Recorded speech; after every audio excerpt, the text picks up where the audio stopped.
Hey everyone, welcome back to another patch notes video. This patch is a pretty small patch, so we're not going to go over too much. In this patch, all we have two reworked abilities and a bunch of new abilities.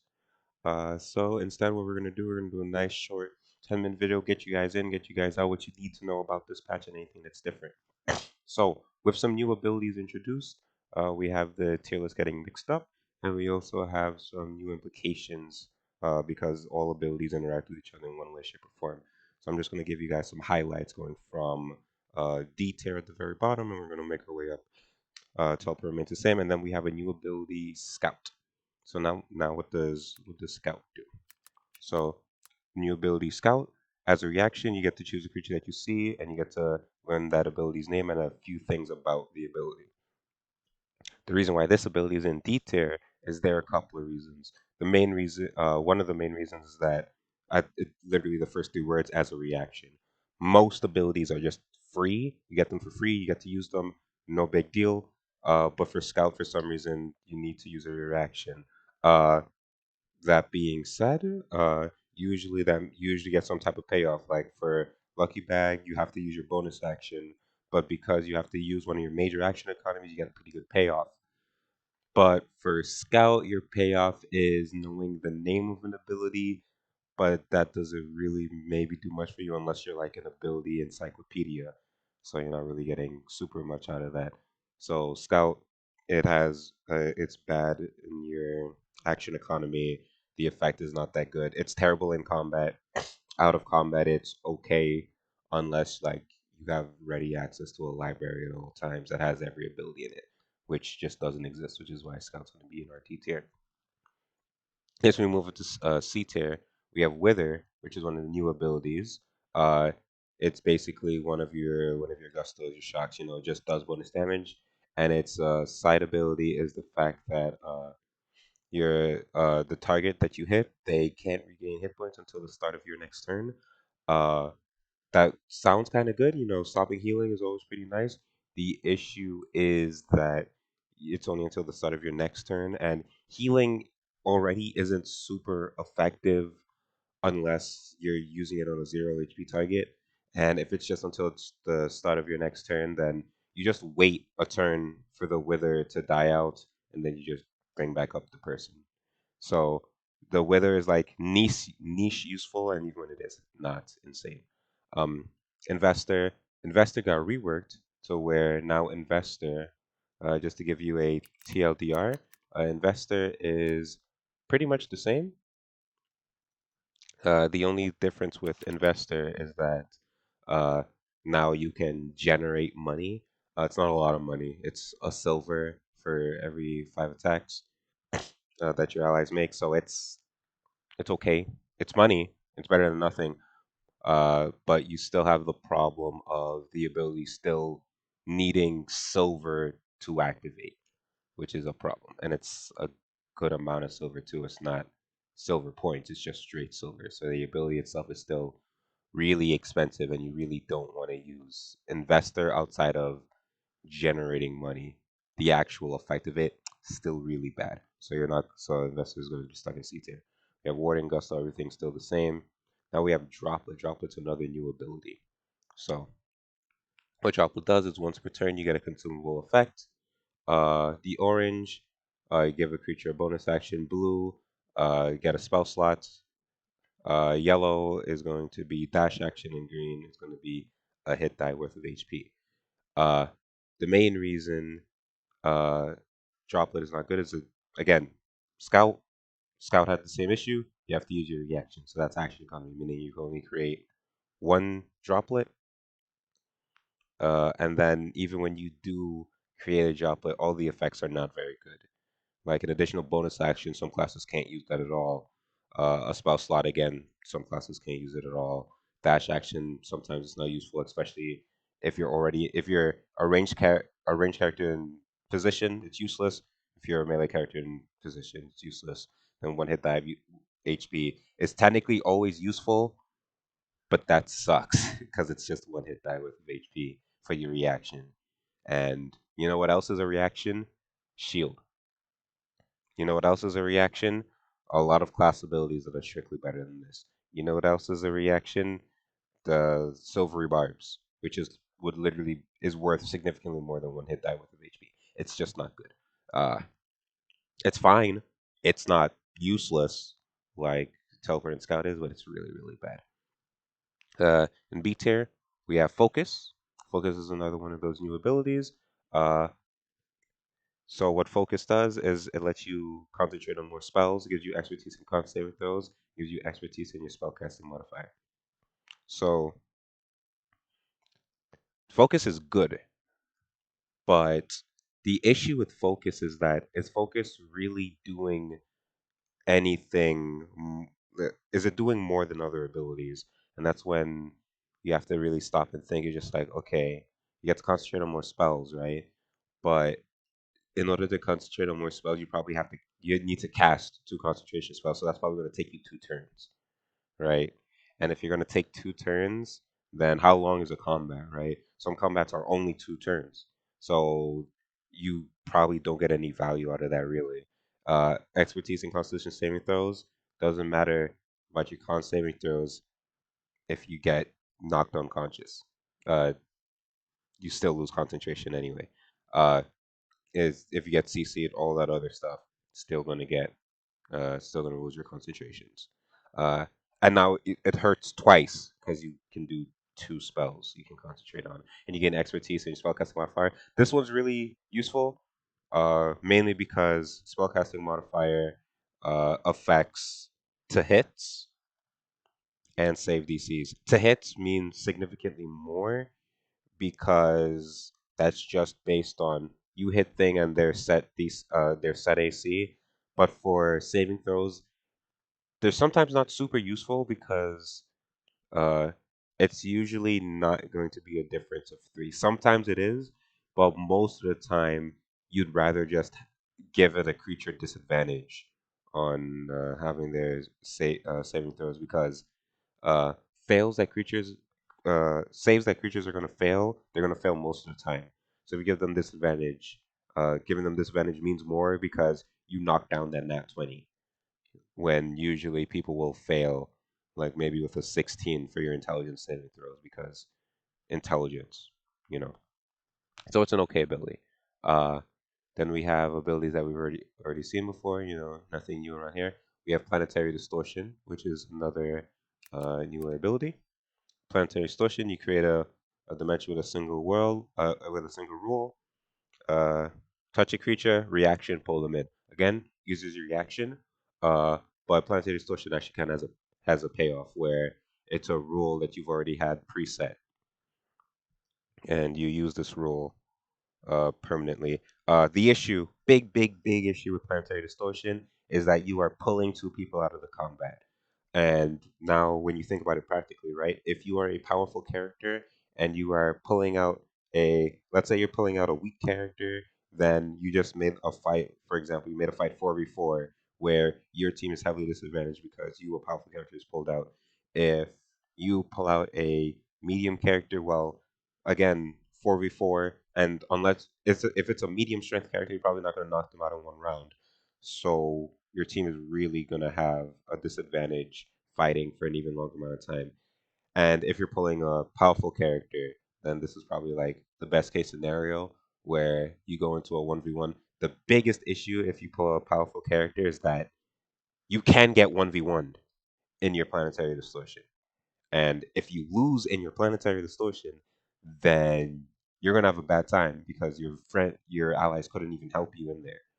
So it's like, when do you really want to be using uh, planetary distortion? Don't get me wrong, when it's good, it's good. You can grab someone, go in there, and if you can knock them out the same round, come back. Then if you're not in a position where you can get focused down because now you don't have your reaction, then it's really good. But it really depends on what your planetary distortion is and what the rest of your team is. You know, if maybe there's some things you can do with planetary distortion where you pull the strongest character and then you like make it so that you just stall them out. Like maybe your planetary distortion is no one takes damage in your planetary distortion, so the idea is just you just create 4v4s, and maybe that's just good enough most of the time. Next we have Sacrificial Healer, another one of the newer abilities. What Sacrificial Healer does is you sacrifice an average of your hit dice and health points. For example, let's say if you're a wizard, you're gonna sacrifice 4 HP because that's your average, and you give one out their hit your hit dice and healing for every instance you sacrifice. Uh, Technically speaking, you can target yourself. Is that useful? Kinda. It's broken at power 11. At power 11, target yourself. Now you didn't take any damage and you heal someone for free. Really ridiculous. But we don't usually don't talk about power up. So at base level, is Sacrificial healer at base really strong? Kinda. It really depends. It requires a lot of setup, which is the main problem. So for Sacrificial Healer, you need to have a really large hit dice. So something like you need to be a paladin, a fighter, a barbarian, uh, and then if you're one of these classes, then it kind of pigeonholes you into doing some really awkward things. So let's say, for example, you're a barbarian, a class with the biggest hit dice. Uh, Now it gets really awkward. Like, what are you actually doing? Are you just going to be a tank? Is that your purpose? Your sacrificial healer, what totem barbarian? Like, oh, I won't be moved. Well, you already get countered by one of the newer abilities, Wither. Because if who you want to heal gets withered, you're really shot out of luck. Uh, and then, not to mention, boom, sacrificial healer also loses to uh, planetary distortion. You get pulled out, you or your target get pulled out, you lose your combo. It gets really awkward when you see how it interacts with other abilities. Rift, one of the best abilities out there. You just boom, you rift under someone. You rift under the sacrificial healer. You put them in the middle of your team, and your team boom bam bops them. And what are they supposed to do? Probably nothing. Uh, there are a lot of counters to sacrificial healer. It gets really it's a good ability, don't get me wrong, and you can do really good things with it. But there are so many counters to sacrificial healer. It's just a beater ability.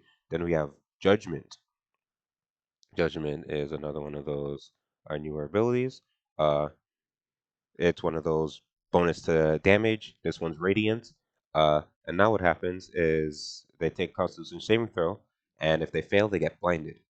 So being blinded is situationally really strong because what being blinded does, if you blind a target, then blinding a target is best when you can instantly change terrain. And I don't mean literal terrain, I can mean like change where everyone is on the map, right? If you blind someone and then your team disperses around them, then now they just have no idea where anything is, and it makes them really hard to actually take any actions. You can think about it as though they're stunned when they're not really stunned, right? And they still have this advantage on those attack rolls, no matter what. Even if you blind them and they get to take their turn instantly, so they know where everything is still, they still have this advantage on those attack rolls. So it's always going to be useful. Constitution saving throws is kind of interesting because a lot of characters are naturally just good at Constitution saving throws because the Constitution is a good stat because it gives you health points. And it's spellcasters have good Constitution because they need it for they need it to hold concentrations on their spells. Again, Judgment gets directly countered by Focus because they get expertise in Constitution saving throws. So it's not bad because you gain the benefit of there is something more than just doing more damage, right? Blinding someone is a benefit. Problem is how practical is the blind? It depends. Uh, Next, we're going to move up into A tier. We have Barrier. Barrier is another one of the newer abilities. What barrier does is that allies within 60 feet they gain a bonus to their AC equal to your proficiency bonus. We'll say +3 for argument's sake for right now. Additional armor ornaments such as shields or accessories like rings gives AC. For example, shields, magical items like bracers of defense, stuff like that. You're gonna spread around the AC. So, and then power 11, all these benefits are doubled. Think about barrier as I can grant anyone 60 feet from me immunity to anything that checks ACs. The reason why I say that is because the AC checks kind of get a little ridiculous when you start factoring in shields. Because a big shield is +2, boom, that's already +5 AC to your entire team. That's kind of strong. Shields can be boosted magically. That being said, +1 shield will give your entire team uh, +6 AC, +2 7, +3 8. And then if you have Braces of Defense, which is an uncommon item, not very hard to get, that's that's already like what +1 and +2 AC. So that's practically +10 AC. If your armor is enchanted, maybe that's +11 AC. If it's +2, +12. See how quickly these numbers get ridiculously multiplied. Not to mention, power 11 doubles it. What are you supposed to do against the 40 AC paladin uh who has a wizard behind him with that kind of stuff? What are you supposed to do against the 35 AC wizard with counterspell? I You lose. It's a real Barrier can get really out of hand really quickly. Uh which is why it's such a strong ability. It's not broken per se because it still loses to perks. Perks is a really good ability. Consume it, like it feeds consume for a while. It's not insanely good against consume because you can just reactivate the ability over and over again. uh and then if the consume user has to keep using they have to use their reaction for your free action, then it's not insane. uh and now this consume user, they never have a reaction. It depends. But that being said, barrier really good. We also have Early Bird. Now, Early Bird is probably the strongest ability that I have here in the A tier. What Early Bird does is that if you're the first to do something in a combat, then it'll be done better, is a TLDR. Uh, the issue is you need to identify when you're doing something first in a combat, and that can be really complicated real fast because now you need to decide, okay, what exactly should my team not be doing so that I can do it first? What exactly is the enemy doing so that I know that I can do it first? Uh, what exactly might my benefit be for doing something first? There are a lot of factors where at the highest end, Early Bird is like an S tier ability, but reasonably speaking, Early Bird's floor is like a C tier ability that gets literally like no value other than you go first in initiative and then you really can't. You don't die when you get dropped the first time. That's like its floor, which is like C tier. And then on average, it's probably going to be used like a high B tier ability where, if you're first in the initiative, you make the first attack, so maybe your first attack crits, and then after that, it gets really complicated on what exactly you're going to use Early Bird. Uh, Really high potential because it's a ability that uses a lot of creativity. It's just hard to use, and because it's difficult to use, it can't be S tier. All S tier abilities, they you need to think about how to use them, but like you don't need to think as hard as you do for Early Bird, which says a lot. Uh, and also early bird no out of combat use, which is why the difference between early bird and lucky bag. Lucky bag uses the same type of, okay, it's really complicated, higher ceiling, but lucky bag also has out of combat uses because other abilities have out of combat uses, which is what kind of lowers early bird. Uh, don't get me wrong, early bird super strong ability, but maybe it's too difficult to use, which is going to put it in the A tier. Uh, Next, just to comment on Surge, the reason why Surge is higher than it was before is because reevaluating Surge. Surge is just some compared to a lot of abilities that are being introduced now. Surge is uh, let's just look at Surge one more time. Surge You use your reaction, double your modifier, and if your attack hits, you get an extra attack. And sometimes, especially against the barrier being a thing now, sometimes you need just that bonus modifier to hit, and sometimes that's just good enough. Before barrier was introduced, it's not in most of the time. If you're gonna hit regardless, right? But now with barrier and now sacrificial healer, making it so that okay, you really want to be hitting those attacks every time, or else people are gonna get healed up to full. Just with all the additional stuff. If you're uh, blinded by judgment, that bonus to your modifier is going to help you with your disadvantage on attack rolls. It's just really, really, really, really useful. Uh, because you need to be hitting these attacks where a lot of these abilities make it so that it's harder to hit. Uh, the rest of the ability is still kind of like B, C tier, where, if your ability whiffs, then kind of don't have an ability compared to other things. And then you don't want to keep going sometimes because sometimes you do more damage to yourself depending on the target that you're hitting. There are a lot of issues with Surge, but the upside of the initial double to your modifier allowing you to get in that really critical attack. For example, let's say if you're a paladin, to get in that really critical smite that you need is just sometimes good enough. Now we have Mind Break, another one of the newer abilities. It's another one bonus damage. This one's psychic damage. When you hit, this is an intelligence saving throw, which is very important. They go into a rage, and when they're berserk, they have to use their action on the next turn to make an attack on the creature named slot. So, Mind Break can be has really high highs, but the reason why Mind Break can be really good is mainly because it's an intelligence saving throw. Now, what does that mean? It means that most creatures will fail this. I think on average, creatures are going to have like a 75% chance to fail this save because it's an intelligence saving throw. And that is a lot. That is a high number, 75% chance to fail. And that's just on average. That's saying that's on average if you have a spell save DC of 15 instead of your 75, and every number above that it's approximately plus 5 percent harder.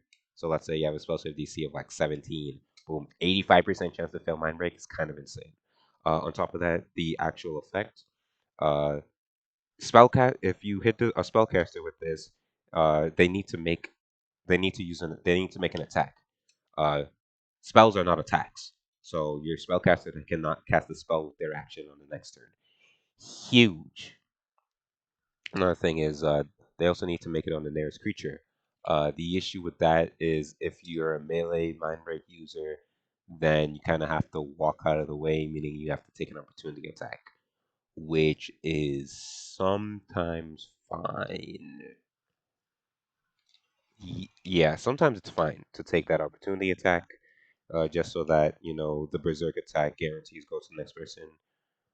But sometimes it's not. It really depends. It comes down to your better judgment. Uh, and that's why Mind Break is an 18 instead of anything like S tier because let's say for example Shock, which is con save to be stunned, there's no thinking about that. You go, you smack them, you stun them, you feel good about life, and you move on. So Mind Break is going to be a really good ability because they will fail those intelligence saving throws and they will lose their action, and that's going to be pretty good. Uh, Next, we're going to move into S tier. Puppet Master still remains, Command, Phantom World, all that good stuff, Shock, Lucky Bay. Timewinder. Timewinder has seen a nice little rework. Before Timewinder, it used to move into the future 6 seconds, really dog shit ability. Now you get all these different effects where you can either stop an action, which is pretty good. We just talked about why that was good in the last ability. Uh, you can make it so that an action goes through. You can also make it so that a creature skips their entire turn. You can swap turn orders, and you can make a creature take their turn again. Now, making a creature take their turn again is really, really broken because that's going to allow some abilities to just really go over the deep end. Which is going to give value on those abilities that aren't just you use it and drop them. Which is another reason why barrier is a tier ability, not an S tier ability, is because it doesn't combo really well with other S tier abilities because it's one of those you use it once and then you let it sit there unless it gets like consumed or warden locked away or something. But if it doesn't, then it's just pretty good. Uh, but going back to Timewinder, skipping a creature's turn, especially like a really, really powerful opponent, just keep, just tell them, all right, you're not allowed to play the game because it's once per round. So you just skip their turn every time. You know, hey, that guy, he's like a really hard carry of their team. You know, he's outputting like 30 DPS around. No, don't just don't play. It's that simple. And and it's at the start of combat where you get to pick the domain. So you just pick one person. You're like, okay, you can't play. You instantly turn a fight into a 4v5, or you can turn a fight into a 6v5. It's really, really good.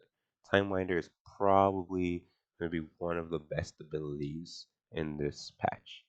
And then we can't talk about the best ability in this patch without we talking about the ability that gets its own tier, Goliath.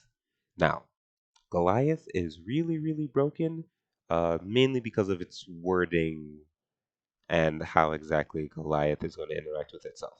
So, as a free action, you go big, double your max and current HP, advantage on strength saving throws, deal more damage.